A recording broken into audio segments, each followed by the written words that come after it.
ஒரு British psychiatrist என்ன பண்ணாராம், நம்மளோட மென்டல் ஸ்ட்ரென்த் எப்படி நம்மளை ஃபிசிக்கலாக அஃபெக்ட் பண்ணுது அப்படின்னு சொல்லிட்டு ஒரு ரிசர்ச் பண்ணாராம். அதாவது நம்ம மைண்டில் எந்த அளவுக்கு ஸ்ட்ராங்காக இருக்கோமோ அந்த அளவுக்கு தான் நம்ம ஃபிசிக்கலாகவும் ஸ்ட்ராங்காக இருக்கோம் அப்படிங்கிறது அவரோட தியரி.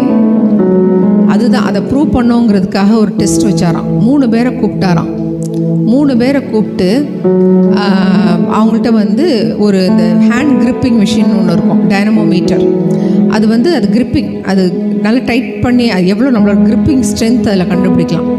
ஸோ அதை வச்சு என்ன பண்ணாராம், 3 பேருக்கிட்டேயும் அவர் வந்து கொடுத்தாராம்.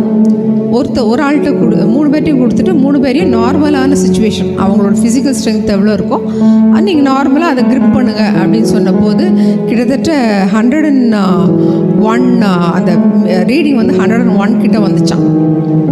அப்போது அவர் ஆல்மோஸ்ட் 1-2 கூட குறைய இருந்திருக்கு அவங்களோட பாடி ஸ்ட்ரென்த்துக்கு ஏற்ற மாதிரி.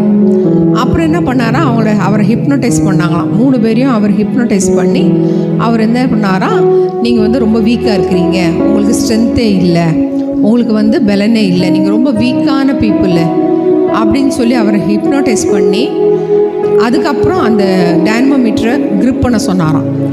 கிரிப் பண்ண சொன்ன போது அவங்களுக்கு பார்த்தா அந்த ரீடிங் வந்து 29 தாண்டலையாம், அவ்வளோ கம்மியாயிடுச்சான்.